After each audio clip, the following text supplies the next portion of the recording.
I've always been critical of Black History Month because I think it's disingenuous to trot out Harriet Tubman and Martin Luther King once a year in feel-good spotlights to assuage white guilt. The truth is, we're all taught the history laid down for us by rich white men to serve their ends and suppress argument. If you care about history, you should investigate the multiplicity of experience and perspective that informs that history. That said, as I've gotten older, I've also come to realize how difficult it is to establish a reserved platform for minority and otherwise disempowered voices. If a beachhead exists to demonstrate alternative histories, there's an element of moral imperative to storm it with some kind of truth. And so, this lily white boy is launching a long-gestating side podcast about alternative superhero comics during Black History Month by critically assessing a controversial, short-lived initiative of stealth-styled black nationalists. Hey, no one guaranteed there wouldn't be a minefield buried under the sand of that supposed beachhead.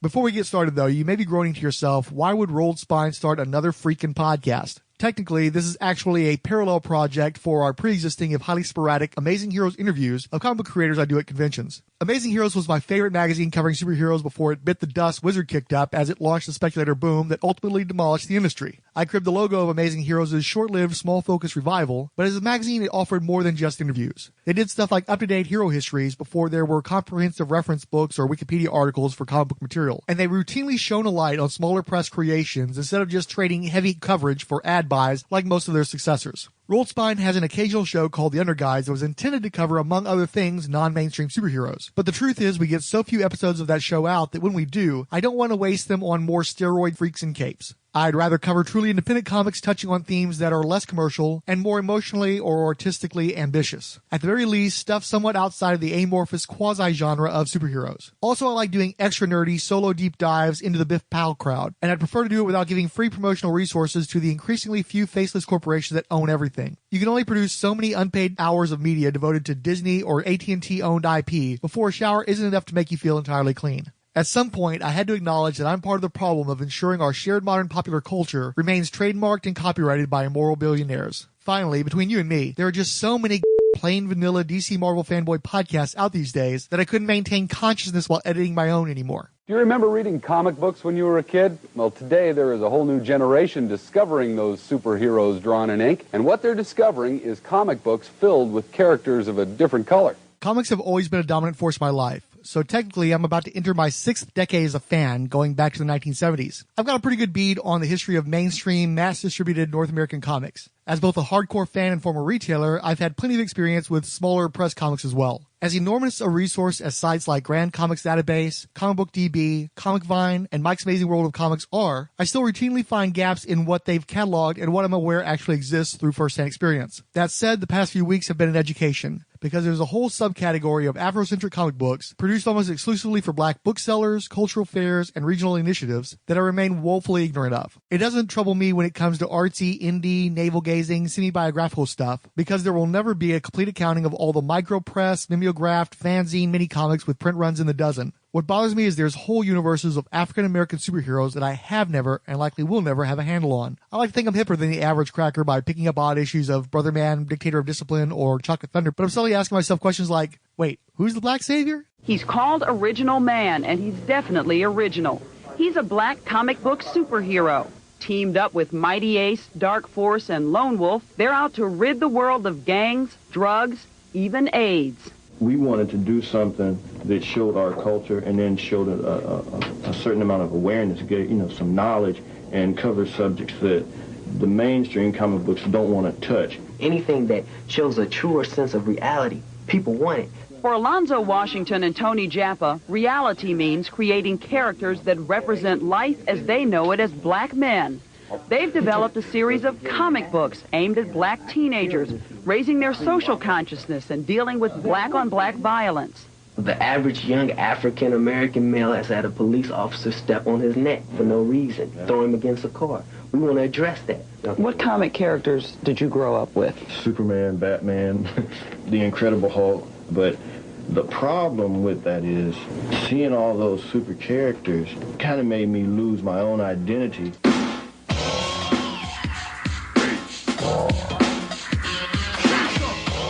Step aside, Superman. Here come the Ebony Warriors. Zwanna, Purge, and Heru are some of the newest heroes to hit the comic book stands. These are superheroes with a social message. You'll find them fighting drug abuse, gang warfare, and racism in the inner city. Nabile Hage is one of 5 black writers who publish ANIA comics. He wants to create positive role models for African Americans. As a kid, it was kind of hard for me to fantasize about being a white man in tights, flying around, saving the world. So Hage created Zwanna, son of Zulu, an African prince who battles racial injustice. His fellow writer, Roosevelt Pitt, came up with the idea for a non-violent hero called Purge. You can't tell me that a black superhero cannot have a college education, build his own business, become a multi-millionaire. That's what Purge is all about. One instance of that sphere crossing over into the comic publishing mainstream that I had a vague awareness of, but no first-hand experience with until recently, was ANIA. According to Wikipedia, the Association of Black Comic Book Publishers was an imprint formed by independent publishers Acme Comics, African Prince Productions, Africa Rising, Afrocentric Comic Books, Dark Zulu Lies Comics Incorporated, Inner City Products Hype Comics, Omega 7 Comics, and Up Comics that published African-American superhero comics. Syntax Wikipedia's. My own research disputes this assertion. Hype Comics is best known for producing 2 issues of Inner City Products between 1991 and 93, with no color superhero material that I could find. 1992's African Prince Productions came out with Captain Africa number 1 through 3 and an ashcan written and illustrated by Storm, aka Dwayne J. Ferguson. Per a brief synopsis, Captain Africa, Naji Umwitu, investigates whether Johan Sutherland is behind the recent brutal murders of 2 businessmen. In synopsis, Ferguson had previously produced Hamster Vice, a rare success for Blackthorn Publishing during the mid-'80s black and white glut, and has since done the young reader's book series Kid Caramel Private Investigator. But I can find no reference to Captain Africa in anything related to ANIA. Meteor Man's in town.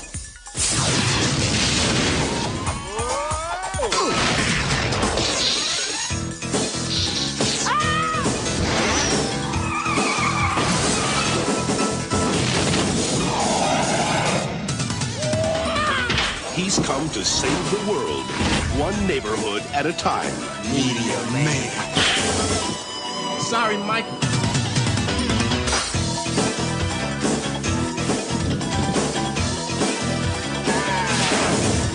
Robert Townsend, Marla Gibbs, Eddie Griffin, Robert Guillaume, James Earl Jones, Bill Cosby, and another bad creation. Special appearances by Luther Vandross, Sinbad, Naughty by Nature, Cypress Hill, and Big Daddy Kane. Stay chilly. Peace 'em out. Chilly. Robert Townsend is... Have a good night, folks.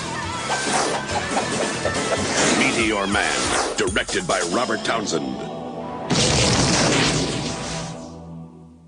The Association of Black Comic Book Publishers was the brainchild of Eric Griffin, who unfortunately shares a name with a bunch of more famous people, so tracking down information on him and ANIA has been elusive. My best guess is that Griffin had some sort of inroad to writer, director, actor Robert Townsend, or some other party associated with the MGM black superhero movie The Meteor Man. Somebody came into some money. Because Griffin banded several of these previously completely unknown black publishers together, resources were pooled or shared, and a launch of comics was formulated to get their books out in full color on quality paper in the big distributor catalogs for $1.95 each. Admittedly, the standard cover price for major publishers' comics at the time was $1.25, but many majors like Valiant and Darkforce ran $2.25 to $2.50. ANIA was managing Image Comics comparable pricing with bonus trading cards and advertisements for Sega Sports video games, the CD-ROM game Flashback, the United Negro College Fund, Wizard-branded bags and boards, and the first Savage Dragon trade paperback, most of which were also advertising at DC and Marvel. That latter ad is also significant, because Griffin had secured a promotional image for ANIA from superstar image artist Eric Larson, with isolated and recolored sections of the piece serving as the basis for the book's trading cards. These books looked 100% legit next to anything else on the stands. The stands, though, were a big problem. The newborn Milestone Media had cut a deal for production and distribution with DC Comics, and even at a time when new comic book universes were like a license to print money, Milestone noted enormous resistance to their clearly multicultural line. The book still sold, at least the debut issues polybagged with bells and whistles,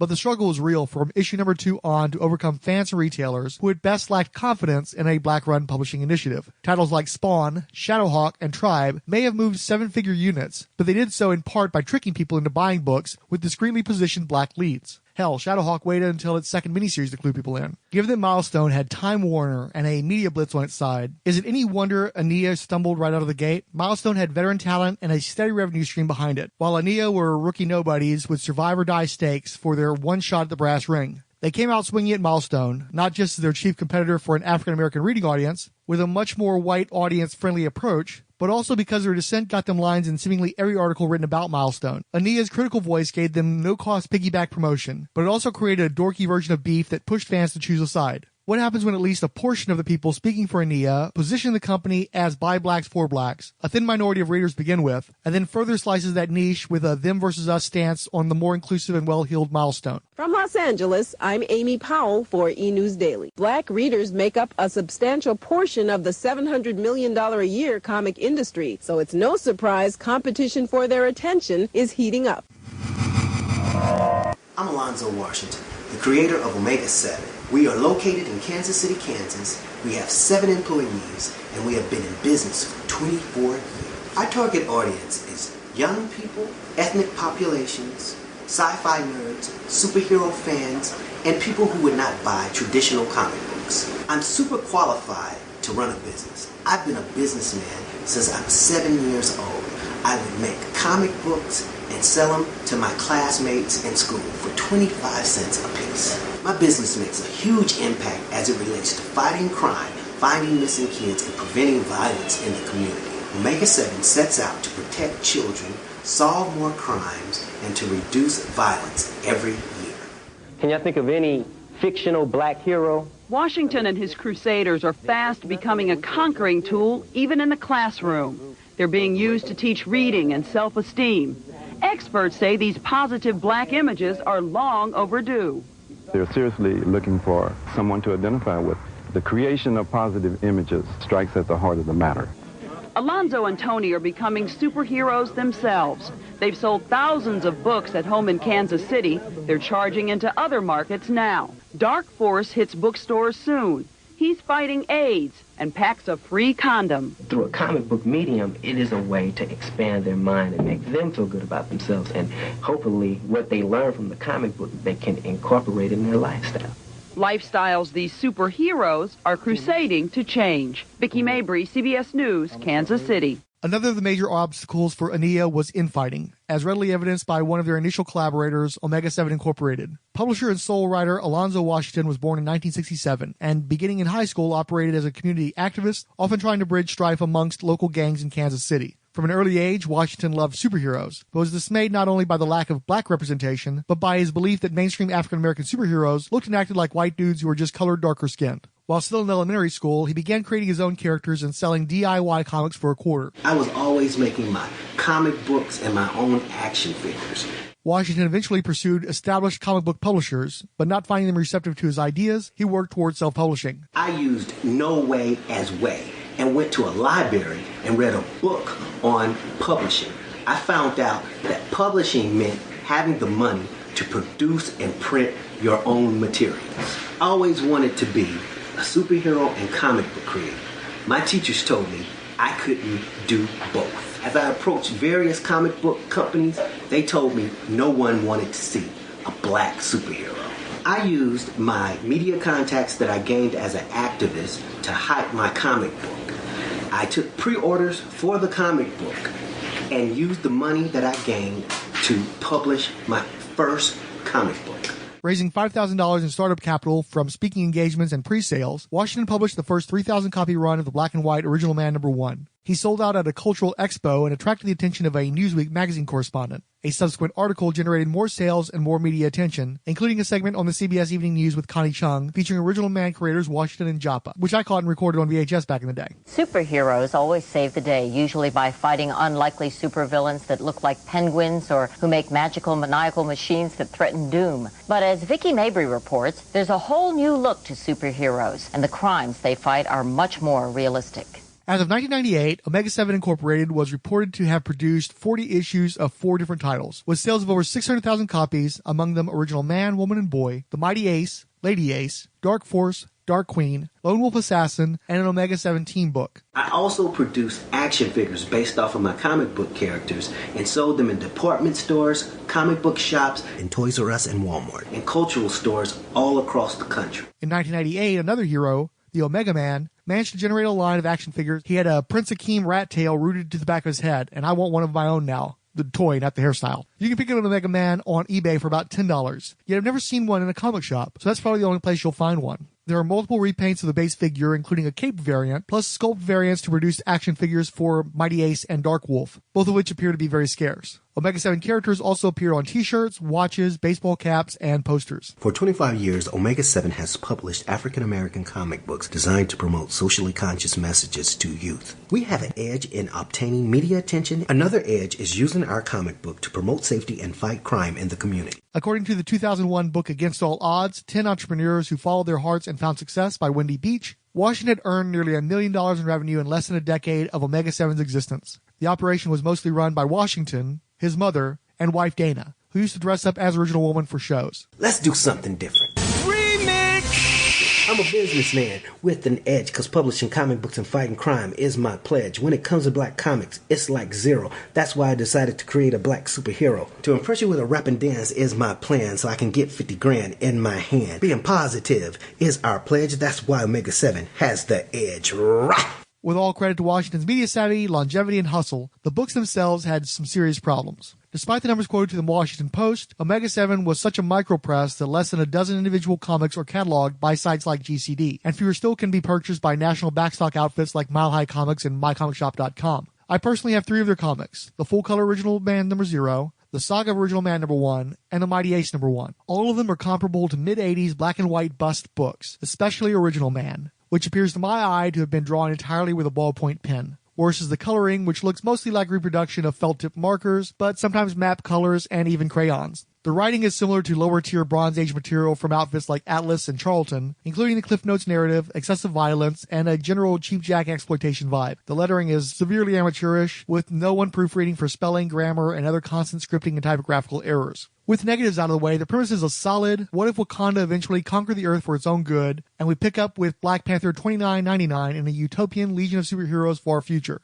Original Man has an appealing red costume with green and gold highlights. More distinctive, especially for the time, was Michael's tight beard. His power set was a more sci-fi Superman, derived from a high-tech skin-tight legacy uniform. In one story, his retiring hero father is killed by McTiernan predators, and in another, Original Man is active, if partially depowered, in the present day, fighting against the cop-killing vigilante Darkforce. My Comics for Cops program. This program gives away free comic books, action figures, trading cards, and posters to police departments across the country to give away in urban communities to build trust with young people in the communities in which they serve. The Mighty Ace number 1 is a better read thanks to a more complete origin story with vastly superior art and computer coloring. It looks so much better than Original Man that it's hard to believe it came out the same year and from the same company. Paul Mortalli's artwork wasn't quite ready for the majors, but all the fundamentals were there, and I wish I could have seen how he developed. Realistic but dynamic anatomy, solid panel-to-panel storytelling, fairly good backgrounds, and an overall cinematic style without stiff photo referencing. I also really liked stylistic flourishes recalling Bart Sears, Tom Rainey, and Larry Stroman without appearing to steal from any of them. Wealthy nuclear engineer and inventor Eric Drake is basically Tony Stark, but with Michael Steele's politics. Similar to the icon rocket dynamic at Milestone, he gains a sidekick from the hood named Popsicle to contrast against his conservatism as they both seek his brother's killers. Perhaps a little too similar because Icon was the primary target of ANIA's attacks on Milestone. Calling on Robert Downey Jr., a.k.a. Iron Man, Christian Bale, a.k.a. Batman, and Steve Amell, a.k.a. Arrow, to come to Kansas City to help me raise money to fight real-life crime. My name is Alonzo Washington, a.k.a. the Casey Crime Fighter. I'm a comic book creator, a dad, a married man, and I live in a city that has a violent shooting or murder every other weekend. Breaking news, one person dead after a shooting in Kansas City, Kansas. I blog for tips. I take out newspaper ads and I use radio PSAs to get tips in unsolved crimes. How about that? The 3 Omega 7 stories I read were all amusing, so long as you stay away from the editorial material and press releases. I had to brave them for this, and they're swollen with unsubstantiated, poorly drafted hype and the tedious self-aggrandizement of Alonzo Washington. This is a guy who got the Kansas City Police Department to pass out trading cards to school children, then turned around and gave a title to an anti-hero who slayed cops by the half dozen with abandon. He touts his role in organizations he himself created while declaring himself the Malcolm X of comics. One issue features a crude drawing of ANIA founder Eric Griffin under the heading Sellout. In the drawing, former artist on Original Man Anthony Jappa is depicted on his knees preparing to kiss Griffin's butt, which he also declares in a speech balloon if his positioning and protruding lips didn't make that clear. Washington slams Griffin's use of trading cards drawn by Eric Larson to help promote the ANIA launches via a white artist, but proceeds to polybag an issue of Original Man with said, badly recolored trading card, even after he was kicked out of ANIA. Worth noting, Original Man number 0 cost $3.50, contained only house ads, and one wonders if the terrible coloring was a last-minute save after losing ANIA resources. In 2014, Omega 7 also helped prosecutors and police solve a large amount of murders. Investigators hope an anti-crime activist can give them some insight into a murder case in the metro. When one child was shot and paralyzed at a convenience store and another one was murdered at a different convenience store, Omega 7 created a social media and radio campaign designed to get tips in those cases and also to reduce murders throughout the community. Omega 7 was also able to rally local businesses to add $10,000 to the rewards in both of those cases and was able to solve them both. I created missing kids trading cards. I even featured missing kids and murdered children in my comic books and in newspaper ads. Those ads solved the Precious Doe case. This was a child that was beheaded. I was able to get a tip that arrested her killers, turning me into a real-life superhero. In a May 8, 1998 piece for the Orlando Sentinel by Rebecca Thomas, Washington went after Spawn as a negative representation. He's a burnt-out dead guy with power from the devil. He lambasted Milestone Media for taking talent and opportunity away from true African-American publishers like himself, calling most mainstream black creators stupid, arrogant, and pursuing money at any cost. In a November 14, 1993 article for the LA Times by Irene Lacker,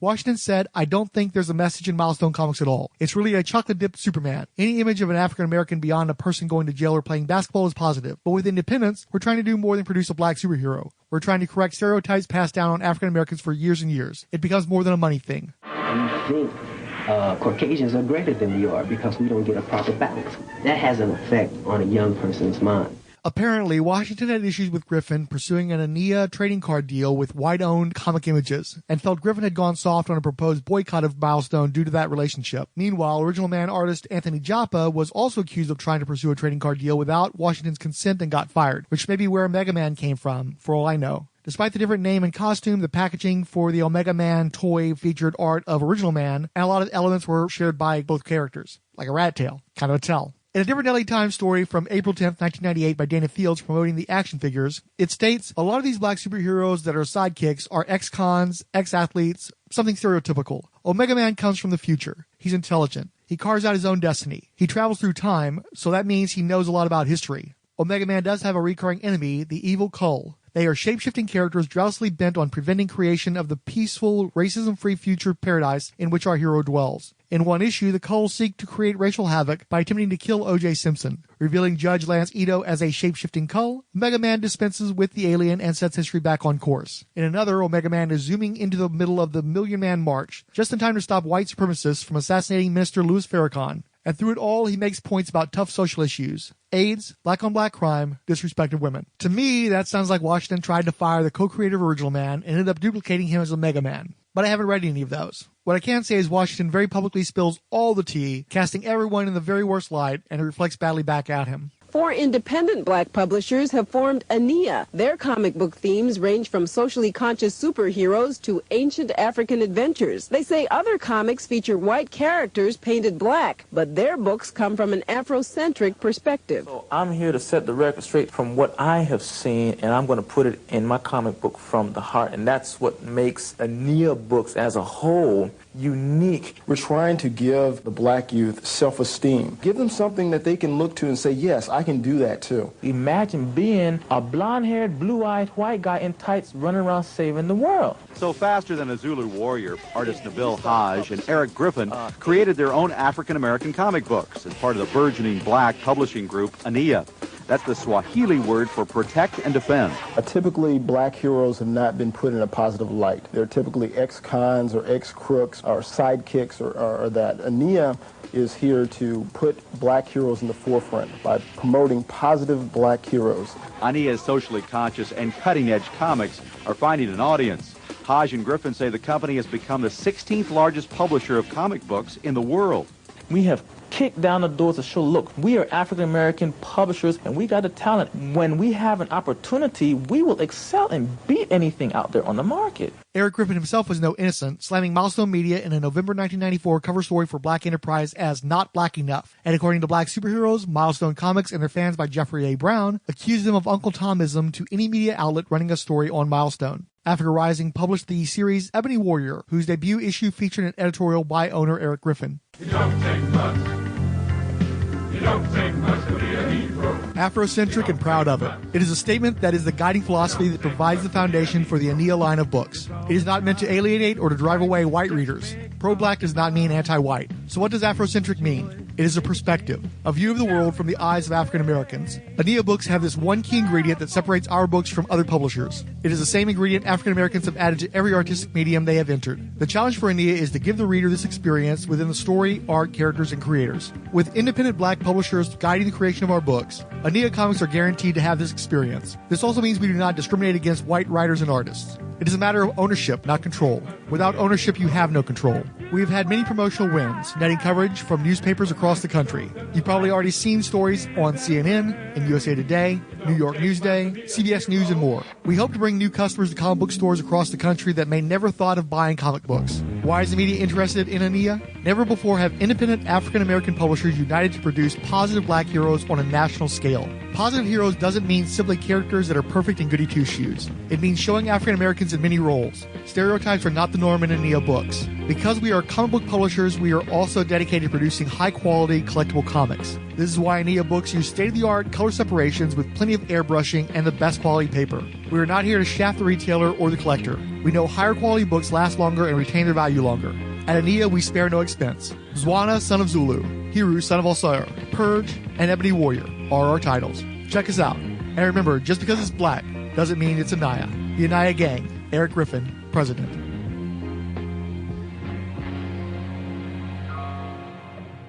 Ebony Warrior was written by Eric Griffin and drawn by Stephen X. Ruthier. From the trading card text, Kamal Jackson, frustrated with the crime, drugs, and violence running rampant in his Yorktown community, becomes Ebony Warrior. It's pretty cool that Ebony Warrior hails from a real-world southern city instead of the usual New York-type suspects. Jackson is highly educated, affluent, and much wanted by the material world he rejects in favor of rebuilding his hood through philanthropic efforts. Motivated by a tragic, violent death in his family, this skilled martial artist with a high-tech suit of armor and melee weapons confronts the inner city in the time of the crack epidemic and a predicted, but ultimately never to come, tsunami of crime, which was due mid-decade. According to Freakonomics, that was preemptively aborted by Roe v. Wade. The hero catches the attention of a beautiful black lady reporter who interviews him and tours his communal facility. He also forms an alliance with another fit black male Commissioner Gordon type who is addressing the rampant crime through more conventional means. At the root of the problem is a rich white power broker protected by a complicit media and connections made through politics in the underworld, who is served by a cunning and well-dressed black field commander. The main action beat of the first issue involves saving an innocent from a gang in an alley. Most of the two issues produced are resolutely street level, but the second issue teases more fantastical foes, including a sword-wielding, armored black warrior woman and a feral hired assassin out for blood.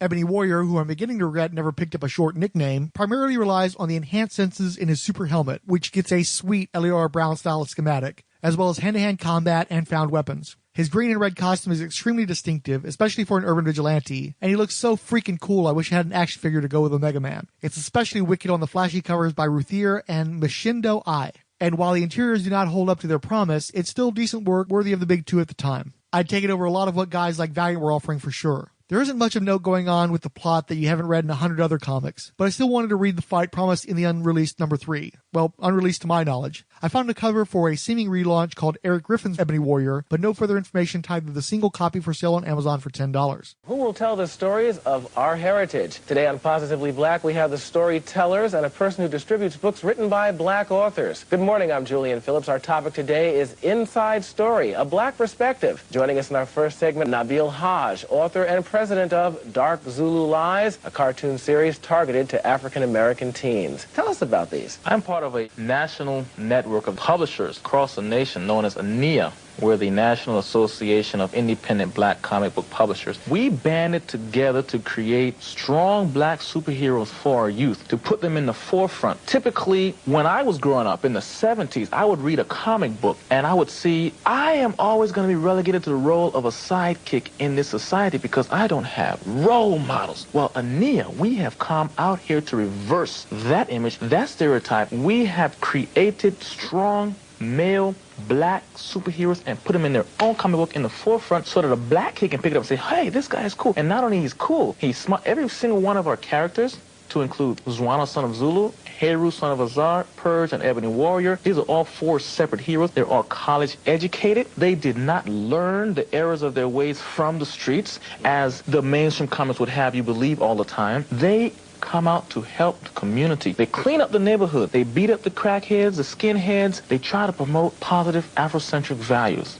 Well, let's talk about some of these characters here, like Heru. Doesn't it have a historical perspective of some sort? Tell us about him. Most definitely. Heru is in a class all by itself. That particular book, Roger Barnes is the author. He is locally in New York with Afrocentric comic book. He is bringing to the foreground the Afrocentric aspect to African history as opposed to the Eurocentric aspect of African history. Take, for example, the name Heru. Yes. That is the original African name for that Greek god. Horus is the Greek interpretation of Heru that is taught in the schools today. See, we don't even know our own history. Well, Roger Barnes is basing his comic book off of books like Stolen Legacy, How Europe Underdeveloped Africa, actual books that you could not find anywhere else except in the African-American bookstores. Afrocentric comic books produced at least 4 issues of Heru, Son of Ausar, by Roger Barnes. Each has a painted cover, but I prefer the interiors, which has something of a 70s Art Nouveau look that reminds me of PSA posters I saw growing up. Barnes looked at a lot of bodybuilder reference for his detailed beefcake drawings, and you can definitely see some Billy Graham influence in his layouts. Barnes' graduate degree in African history is shown off in fascinating editorial material on the inside covers that, unfortunately for me at least, overshadowed the more rote mythological origin of the titular hero. Unlike in Omega 7, the ANIA characters don't seem to relate to one another, and this is especially true of Heru, philosophizing in millennia past. Perhaps as a mea culpa, there's one stretch of dialogue where Heru name drops Dark Zulu, Ebony Warrior, Purge, and Original Man, though none in character context, and his companion even references ANIA and Milestone.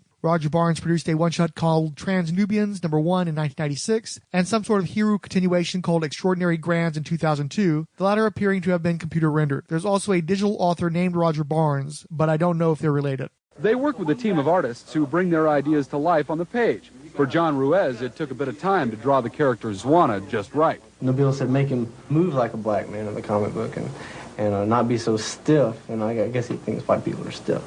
But so I had to really loosen things up and make them jive. Hello, nice meeting you again.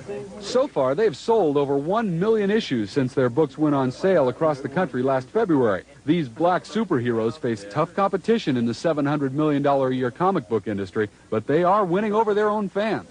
When I found out there was a gentleman like me in it, that really got me interested into it. It opens up people's eyes to the fact that there's more than just, say, one type of black person. Nabile also opened some eyes last year when he climbed the Georgia State Capitol building dressed as Zulu to promote his comics. I knew I had to do something to break this mindset of the people that you only have to buy white superheroes. So in a fit of rage, I threw on my Zulu warrior costume and I climbed the outside of the Georgia State Capitol, and that got the message. That drove the message home. Now, when Nabile came in off that ledge in Georgia, he was held by police for a few hours, but no charges were filed. He hopes the stunt brought some attention to his comic books because his goal is to sell 3 million this year. Again, from the LA Times in 1993, a group of 3 black independents, ANIA, has tried to stress a united front among publishers since its recent parting with flamboyant Atlanta member Nabile Hage. To a large degree, Nabile Hage was the media voice for ANIA. Dark Zulu Lies offered a 2-page spread of color Hage photographs, usually in costume as Zwanna, meeting Todd McFarlane's Spawn model, Rob Liefeld's Chapel model, a Toxic Avenger model, and the actual Mr. T and famed painter Joe Jusko. Hage talked a good game for the camera, but his first and to my knowledge only issue of Zwanna, Son of Zulu, was the most notorious and damaging of the ANIA titles. With the noticeably not black artist John Ruiz and inker Eric Myers, Hage introduced, and I quote, a descendant of great King Shaka Zulu, his veins flowing with venom of a radioactive DDT-crazed cobra, exiled across the vast sea to a smelly concrete jungle, vowing revenge. Zwanna is the prince of an African nation sent to Black American State University, or BASU, for an education in the U.S. He attracts the carnal attention of a young woman to whom he declares from off-panel in the boudoir, I got that jungle love for you, baby. Then there's the carnal attention of an aged, balding, transvestite homosexual serial rapist talent agent with a Victorian handlebar mustache, wearing a monocle and a pink tutu with fishnets. As it turns out, a trio of billionaire gay transvestite molesters dubbed the Three Widows are known to be plotting the hostile takeover of Zwanna's African nation, which is part of the reason he's come to America. However, he's knocked out and captured by them in his civilian form purely by coincidence because his ass was just too irresistible. Prince Zwanna is bound in only his underwear from chains while dangling from the ceiling of an abandoned prison with additional chains spreading his legs apart while he's pawed and threatened with sodomy for 3 pages before letting cry the magic word Zob that transforms him into a still near-naked tribesmen. Zwanna then brutally executes the 3 Black Widows, decapitating one with his still-locked arm chains, crushing another with a wedge of concrete from the jail ceiling that was still connected to said chains, collapsing a third skull with said rebar-impregnated concrete wedge, before finally changing things up and chucking his contextually phallic spear through the final widow. It's as if Hage was the John Hammond of some sort of queer-baiting Jurassic Park where they couldn't extract the entire LGBTQ genetic code, so they had to derive flawed replacements from a frog, but still lost the L's and B's, so they fashioned G's to mutated variant T's, and so very many Q's. Now, I will point out that this is the second time Zwanna hulks out in the issue, and in the first he executes a group of skinheads with Hitler mustaches. One in particular has a Confederate flag wife beater on who gets a spear driven through his neck out the back of his head. That I get. That's exactly what people with a narrow, prejudiced view of black nationalism expected from an outfit like ANIA. And yet, why again are the skinheads also dressed like Right Said Fred in matching skin-tight black pants held up with suspenders on their often nude chests? I think it would be a mistake to take Zwanna, Son of Zulu #1 at face value. It is either one of the most insanely clueless and prejudiced comic books ever, in an industry that gave us Ebony, White, and Chop Chop, or the admittedly deeply problematic shock elements are part of the gleeful anti-PC humor I recognized while I was reading it. The book is kind of funny. In an Andrew Dice, long duck dong, 2 snaps up in a Z formation, you shouldn't have even been trying to get away with this a quarter century ago kind of way. Like using the N-word, only a black creator should be allowed to tell stories about a barefoot super Zulu who swings through the city on fast-growing vines produced by a spear that he wields like spiderwebbing. However, the queer quiche queens are not something that have ever existed outside of an ill-informed transphobic fever dream, and there's little more appalling than a member of an historically oppressed minority using an empowering platform to punch down at an even more universally abused minority. It's someone bringing up the protocols of the Elders of Zion as the most perniciously delusional Illuminati conspiracy theory, and Nabile Hage having you hold his beer. If you look at Eric Larson's promo image for ANIA, there's a central figure of a man, and there are only men pictured by the way, who is wearing plain clothes. I've seen video of Eric Griffin, Alonzo Washington, Nabile Hage, and Roosevelt Pitt Jr. It ain't them. So unless that's meant to represent Roger Barnes, there was a 6th publisher out at ANIA before they were even announced as in. Omega 7 is gone. An artist named Hobbs drew a second ANIA group image for one of their last issues released, but by that point DZL was going or gone. That leaves 3 houses still standing at the very end.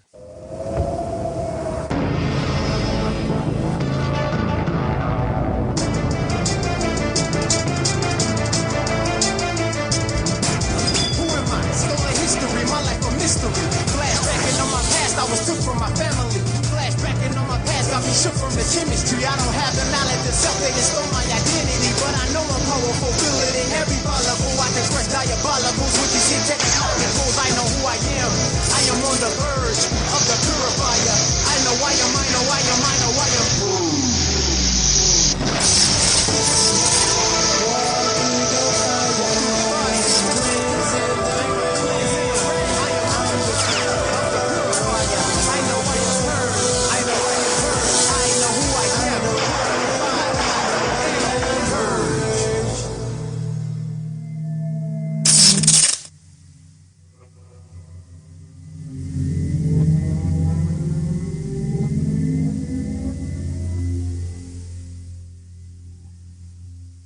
Purge. Who is Purge? Purge is co-created by Roosevelt Pitt and Zach Upright with UP Comics in North Carolina. Purge is a college-educated man, a millionaire, a black man that built himself from his bootstraps in Winston-Salem, North Carolina. That is where the story is based. Now, he is tired of seeing drugs and corruption in his city perpetrated against black people, whereas black people are not the ones that are bringing in the guns. We don't have any gun facts. We don't have any planes bringing cocaine or whatever in this city. Well, what he does is he built an arsenal of high-tech weaponry and equipment to go out and rid the city of corruption and crime in his neighborhood. So what we have basically here are a series of strong black characters that our teens and children can look up to. One last look at the LA Times article. I want ANIA to have an outlook in the media as a positive company that's Afrocentric, says member Roosevelt Pitt Jr., the creator of Purge comic, based in Greensboro, North Carolina. We're not multicultural the way Milestone is. A lot of people have branded us racist, saying you don't have Asians or Latins. The reason we're Afrocentric and dealing only with Afrocentric concerns is we're African Americans. That's what we know. The back of the Purge trading card is a brick of single-space text, so I'll give you my own summary. Richard James Kincaid, frustrated with the crime, drugs, and violence running rampant in his Winston-Salem community, becomes Purge. It's pretty cool that Purge hails from a real southern city instead of the usual New York-type suspects. Kincaid is highly educated, affluent, and much wanted by the material world he rejects, in favor of rebuilding his hood through philanthropic efforts. Motivated by a tragic, violent death in his family, the skilled martial artist with a high-tech suit of armor and melee weapons confronts the inner city in the time of the crack epidemic. This sounds kind of familiar. He forms an alliance with another fit black male Commissioner Gordon type who is addressing the rampant crime through more conventional means, and at one point there's a tour of his industrial factory. The Kingpin is a bit of a mystery, although a rich white power broker shows up at one point, but the primary antagonist is a cunning and well-dressed black field commander. The main action beat in the first issue involves saving an innocent from a gang in an alley. Most of the 2 issues produced are resolutely street level, but the second issue teases more fantastical foes, including a sword-wielding armored black warrior woman and a hired assassin out for blood. There's also a crazy genocidal ex-scientist named Pathos who gave himself immunity to all diseases by infecting himself with most of them, and now he wants to spread them. Got that going for it. I made the mistake of saving Ebony Warrior and Purge for last and alternating between reading the books, so that I was confusing myself as to what happened in which title. Did Purge meet the cop while saving him from the gang? No, that was the regular dude who was investigating the crime in his free time. Which one had the lady reporter again? Purge uses a pair of sais, a wrist-mounted grappling hook, and electrified batons that he ricochets off walls to hit his targets. Good thing Marvel was too busy suing Rob Liefeld over Agent America's shield to notice. While Purge's dark blue and white costume is nice, it's not as killer as Ebony Warrior's. Speaking of which, neither of the heroes are killers, though they'll bludgeon the hell out of hoods as they both work their way up the criminal hierarchy. Purge has a weird moral code he calls the purification agenda that's supposed to be like his take on Marion Cobretti's crime is a disease and he's the cure, but comes off more like the favorite Screwdriver dance remix of those neo-Nazi Zwanna slaughtered. Ebony Warrior has a backup strip about a genetically enhanced assassin named Turner, and Purge also had backups, but his were more satisfying. The Pathos origin story is dense with text and scientific jargon, but thanks to its short length, it's immersive rather than suffocating. A rooftop tour interview with Purge in the second issue is peak late Bronze Age Marvel character building through fourth wall breaking direct communication with the reader, and it totally works both on its own and as nostalgia bait. Purge also has an honest-to-gosh letter column with drawings and earnest little kid fans and one pedantic jerk that offers far too much acidic deconstructive criticism, and I am he as he is we and we are all together. I am Frank's letter hack proxy for sure. Anyway, I still enjoyed reading the original 2 Purge issues. It's not Purge's fault that it's similar to Ebony Warrior. It's ANIA's fault. Let's be honest here. You can't drop a quote about Icon being Superman in blackface, as ANIA did, and then devote 50% of your line to cocoa-flavored Batmen that, aside from costumes, are largely indistinguishable from one another or their obvious subject of derivation. Static alone easily, overwhelmingly had more positive impact, cultural awareness, authorial clarity, and originality within the black community as well as beyond it than the entire ANIA line. Original Man was more like Original Man than creations that remained at ANIA, and Omega 7 had a more expansive and viable vision of a superhero universe than was offered by its brief publishing allies. It's further ironic that the one ANIA-associated publisher who criticized the Eric Larson trading cards was the only one who went to the trouble of creating an actual trading card. All the ANIA books had bound-in cards, which is to say annoying, stationary, anti-bookmarks that constantly try to make you lose your place and generally annoy you the entire time you're trying to read. Everybody knows that it's not a real trading card if you have to custom cut it, and these forgotten, decades-old, unwanted books I pulled out of a dollar bin will lose all their collectible value if you do that. There actually was an Ebony Warrior trading card put out as a promotional prototype for the ANIA set, but the non-sport market collapsed ahead of the comic speculation bust, so it never progressed from there. But I gotta ask you, how difficult was it to put out these comic books you have? I mean, I grew up on Marvel and DC Comics, Thor, Spider-Man, the Incredible Hulk, and then yet we have this now. What's the circulation like on these comic books?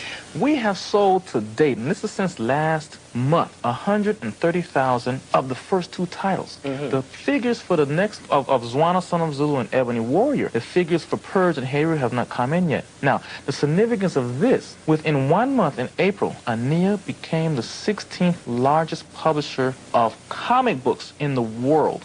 I'm not just talking in the U.S. We grabbed a 0.23 market share. Now, why did we do that? As you mentioned, there's nothing like this on the market. When it went out there, people snapped it up. Where can one find this comic book? Is it right on in the newsstands?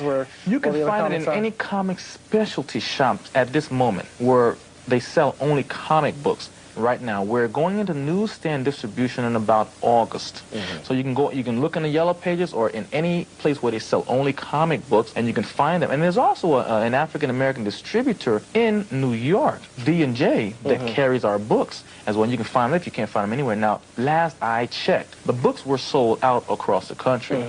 But that should not stop anybody from going in the store and say, hey, do you have the ANIA books? If not, why not? And order them, please. Sounds good. The November 1994 issue of Black Enterprise cover featured Milestone Media, but writer Carolyn M. Brown devoted a page to the new adventures of blacks in the comic book business, touching base with Only Studios, Mariah Graphics, and others, with the final paragraphs revolving around the ANIA drama. While Omega 7 was crowing about sales of 90,000 copies across their entire line in total, Heru's Roger Barnes spoke about ANIA's game plan as their public relations director. He was quoted as saying, "We wanted to wait until the industry bottomed out before progressing beyond their launch issues, which only sold around 40,000 copies each. While those were nice numbers by indie comic standards, it likely couldn't support a full-color line or entice further advertisers' dollars." Quietly, alongside a multitude of other post-boom publishers, ANIA dissipated. Where do you see yourselves going from here? Well, the way how I look at it is right now we're in pre-production of these characters, film, animation. We have gotten a lot of offers for these particular characters because this is a historic, groundbreaking moment. Never in the history of comic books have African Americans come together from different areas of the world, not to do battle with one another, but to come together, match resources, pool together the knowledge that we have each. Because I went to an African American college, and so did another author. We have another author that has a master's degree. Come together and achieve without asking for a handout. Well, that sounds good. Here's the thing. Again, I'm white, milky white, straight nose, and all three easily pronounced names with less than 3 syllables each white. I have strong reservations about releasing a critical post-mortem of an Afrocentric publishing initiative in general, but especially at this time of year during a white supremacist presidency, or at least an uncommonly overt one. I'm out of my lane, past the shoulder, through the guardrail, and maybe off the bridge into the ship channel on this thing. But here's another deal. Given that ANIA characterized Milestone as milquetoast knockoff sellouts, it's weird how much of ANIA's books played out like 70s and 80s superhero boilerplate. Aside from a few Afrocentric references and some on-brand speechifying, Milestone was a legitimately pioneering creative endeavor that explored a broad spectrum of non-mainstream experiences, but especially black experiences from black creators. Despite ANIA's protestations, there are black Republicans like Icon was presented as being in his introduction, but that was also a launching pad to use other Milestone characters to question Icon's perspectives and choices. There isn't just one black experience, and Milestone reflected that, while ANIA as a group of black nationalists tried to present a single, artificial, sanitized African-American narrative. Worse, unlike Image, the creators didn't seem to compare notes so that their characters could be designed for distinction from one another. Hell, aside from Zwanna's extremes, he was a third Bruce Dwayne Wayne, and his Shazamming just as readily recalls Thor, and therefore Heru. Plus, these characters never interacted outside of 2 promotional images, so aside from the Keen Lion's Head ANIA logo, they were isolated islands. Tribe had more to do with Youngblood than Purge had to do with Heru, which was also via the same metric of just name-dropping. Wasn't Black Super Universe a selling point? Black superheroes matter at a time when powerful forces continue to affirm that, to them, black lives don't. Our culture would still benefit from Roger Barnes' attempts to teach African mythology and philosophy. Eric Griffin's Ebony Warrior deserves another chance to more fully articulate a black nationalist perspective to an audience more receptive than pimply-faced, polybagged junk bond traders. A Milestone revival has been promised for some time now, and a return to Dakota is an exciting proposition. But ANIA was right that it will always be compromised by the strings of Time Warner. Can they honestly and fully broach subjects like police brutality, intersectionality, mass for-profit incarceration, toxic masculinity, educational and career inequality, voter suppression? Becky with the good hair. ANIA pitted itself against Milestone and couldn't deliver. But it doesn't have to be an either-or situation. There's room for both, especially in the modern era of all-digital publishing. Well, I've been in the comic book industry as a publisher and writer for over 30 years. Purge was published in 1993. And what's great about Purge is that he is based in Winston-Salem, North Carolina. And during the year of 93, he was also featured on the front page of the Winston-Salem Journal. And fortunately, he was also featured in this year's journal, basically celebrating his reemergence, the coming back of Purge. So I'm quite excited about what we have in store. Purge is going to come back more vibrant. We have a wonderful art team, and we're going to be talking about the Kickstarter campaign. But I wanted everyone to know about the history behind the character. It has been featured on USA Today, Newsweek, and Entertainment Tonight. So we're looking at a character that has a long legacy. For our Kickstarter campaign, we're raising $2,500 to cover the printing of Purge: A New Direction, Issue 1. And what's so exciting about this particular book is that we're going to be delving into Purge's past, about a man who's an entrepreneur, a technological expert, but a past that has been hidden from him for many, many years due to the fact that he was abducted and experimented on and left for dead. And years later, these powers emerged, and now he has to come to terms with. And what's great about this particular story is that he takes his powers and abilities and decides to use them to protect the city of New Salem, not only from outsiders, but from within, to make sure that the technology that is being created is kept in check. So you're going to find that this story is going to be a mixture of high-tech and African mythology. Maybe Purge creator Roosevelt Pitt Jr. also noted the similarities between ANIA's offerings because he continued to revisit and revise Purge over time. There was a one-off in 1996, and a few years ago, Pitt was crowdsourcing financing for a Purge graphic novel that emphasized science fiction elements and offered a new look for the titular hero that was more cinematic and less Chromium Age. Through his company Amara Entertainment, Pitt appears to have developed a massive library of diverse, imaginative, Afrocentric characters and is developing cartoons for a black heroic team that includes Purge. If you're interested in supporting diversity in comics today, or just curious to see what Pitt has come up with, visit his YouTube channel, the Purge Kickstarter featuring new art by Tribe's Larry Stroman, or the Amara website. I think you'll be glad you did. Hi, I'm Roosevelt Pitt Jr., writer and creator of Purge Past Unspoken. Welcome to our Indiegogo campaign page. I have no doubt you will enjoy your stay, because we have some of the best perks ever and a stellar team bringing indie comics to a whole new level. We have Mashindo Kumba of the Django fame, we have the legendary Larry Stroman of Tribe, and the Zong Brothers of India, and a host of other artists, such as Sanford Green, lending their artistic talents to our cause. But we need your help to bring a project 20 years in the making to reality. Purge's journey to reclaim a past that threatens to destroy him is just the beginning of a story of a hero's quest to protect the city of the future from being decimated from within. So take a look, and you will see what we do. A project filled with passion and excitement. So pledge, share, and purge on. And thanks for watching. How does a man rid himself of doubt, of insecurity, of fear? It takes a resolve only few possess. A desire to change the world for the better, with an unwavering passion for the truth. Even if it means uncovering a past stained in blood. This is a story destined to redefine what it means to be a hero. Welcome to the unforeseeable future. Welcome to Purge, Past Unspoken.